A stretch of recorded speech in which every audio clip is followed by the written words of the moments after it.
একটা ১৬ বছরের ছেলে বাবার খামার ছেড়েছে আর পকেটে মাত্র কয়েকটা সেন্ট নিয়ে একা শহরে এসেছিল। মাত্র ৬ দিনের মধ্যে সে চাকরি হারায়। কিন্তু এই সেই ছেলে যে কিনা পরবর্তী কয়েক দশকে বদলে দেবে পুরো পৃথিবীর ইতিহাস। হেনরি ফোর্ড, এই নামটি শুধু একটি গাড়ির কোম্পানির নাম নয়, এ হলো একটি বিপ্লবের নাম, একটি জিদের নাম, একটি অন্ধকারেরও নাম। তিনি একাই তৈরি করেছিলেন অ্যাসেম্বলি লাইন উৎপাদন পদ্ধতি, ৫ দিনের কর্মসপ্তাহ, যা আজও আমরা ব্যবহার করি। কিন্তু এই মানুষটির জীবনে আছে এমন কিছু গল্প যা অনেকেই জানেন না।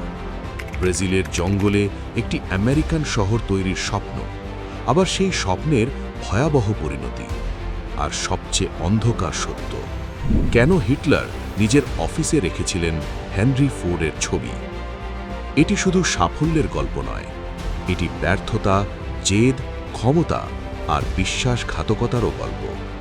এটি হেনরি ফোর্ডের আসল রহস্য। ১৮৬৩ সালের ৩০শে জুলাই মিশিগানের ডিয়ারবর্নে একটি খামারে জন্ম হল হেনরি ফোর্ডের। পরিবারের বড় ছেলে হিসেবে তার উপর ছিল খামারের দায়িত্ব নেবার চাপ। কিন্তু হেনরি ছিল একেবারে অন্যরকম। প্রতিবেশীরা বলতো সে নাকি পৃথিবীর সবচেয়ে অলস ছেলে, কিন্তু আসলে তা নয়। সে ছিল মেশিনের প্রেমে পড়া এক অদ্ভুত মানুষ। মায়ের বোনা সুতোর কাঁটা দিয়ে স্ক্রুড্রাইভার বানাতো, ঘড়ি খুলতো, আবার জোড়া লাগাতো, বারবার আরও দ্রুত করে।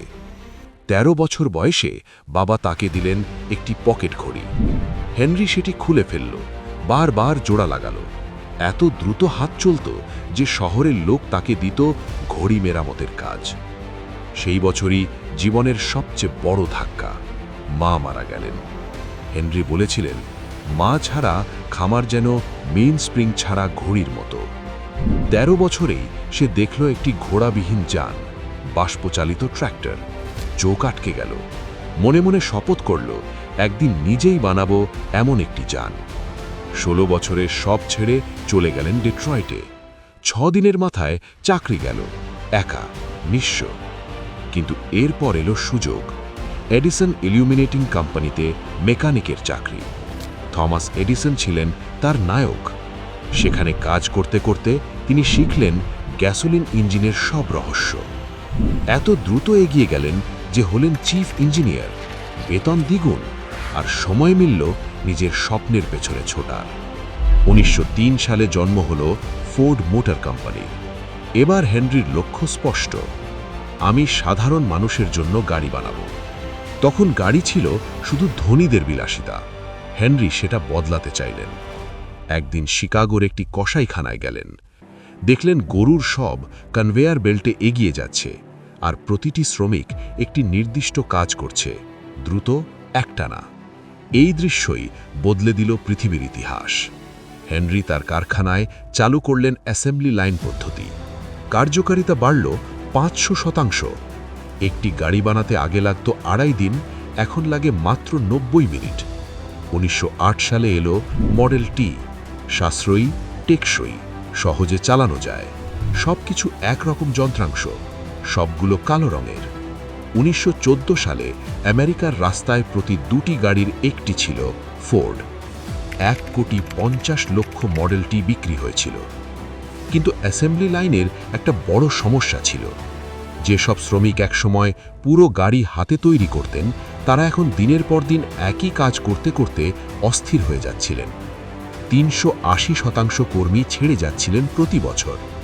তখন হেনরি নিলেন এক অবিশ্বাস্য সিদ্ধান্ত। শ্রমিকদের বেতন দ্বিগুণ করলেন, দিনে $২.৫ থেকে $৫। কর্মঘণ্টা কমিয়ে ৯ থেকে ৮, শুরু করলেন ৫ দিনের কর্মসপ্তাহ। বিদেশি শ্রমিকদের জন্য বিনামূল্যে ইংরেজি শেখার ব্যবস্থা। বিনিয়োগকারীরা ক্ষিপ্ত, কোর্টে মামলা। কিন্তু হেনরি জানতেন, বিশ্রাম পাওয়া কর্মী বেশি কাজ করে। ৮ ঘন্টার ৩ শিফটে কারখানা চলে ২৪ ঘন্টা। আজকের ৮ ঘন্টার কর্মদিবস আর ৫ দিনের সপ্তাহ, এটা হেনরি ফোর্ডের দেওয়া উপহার। এবার আসছি সেই অদ্ভুত গল্পে, যা অনেকেরই অজানা। ১৯২০-র দশকে হেনরি ব্রাজিলের অ্যামাজন জঙ্গলে কিনলেন লক্ষ লক্ষ একর জমি। লক্ষ্য, রাবার গাছ চাষ করে নিজের গাড়ির টায়ার তৈরির কাঁচামাল পাওয়া। কিন্তু শুধু রাবার নয়, তিনি চাইলেন আরও বড় কিছু। জঙ্গলের মাঝে গড়লেন একটি পূর্ণ আমেরিকান শহর, বাড়ি, দোকান, স্কুল, হাসপাতাল, এমনকি গল্ফ কোর্স। নাম দিলেন ফোর্ডল্যান্ডিয়া। 7,000 মানুষের বাস। কিন্তু হেনরির নিয়ম ছিল অদ্ভুত। মদ নিষিদ্ধ, তামাক নিষিদ্ধ, খেলাধুলো নিষিদ্ধ, এমনকি নিজের বাড়িতেও। রোগ ছড়ালো, শ্রমিকরা বিদ্রোহ করল, পোকামাকড় রাবার গাছ নষ্ট করল। কোটি কোটি ডলার খরচ করেও শেষে মাত্র $2.5 লক্ষ ব্রাজিল সরকারের কাছে বেচে দিতে হলো। আজও অ্যামাজনের জঙ্গলে ফোর্ডল্যান্ডিয়ার ধ্বংসাবশেষ দাঁড়িয়ে আছে, হেনরির অহংকারের স্মারক হিসেবে। এবার আসছি সবচেয়ে অন্ধকার সত্যে। হেনরি বয়সের সাথে সাথে হয়ে উঠেছিলেন ভয়ঙ্কর ইহুদি বিদ্বেষী। তিনি একটি পত্রিকা চালাতেন, যেখানে প্রতি সপ্তাহে ইহুদিদের বিরুদ্ধে প্রবন্ধ ছাপা হতো। পাঠক সংখ্যা ছিল 7 লক্ষ। সেই লেখাগুলো বই হলো। সেই বই অনুপ্রাণিত দিল নাৎসি পার্টিকে। হিটলার নিজে বলেছিলেন হেনরি ফোর্ড তার ব্যক্তিগত অনুপ্রেরণা। অফিসে ছিল হেনরির জীবন্তকায় ছবি।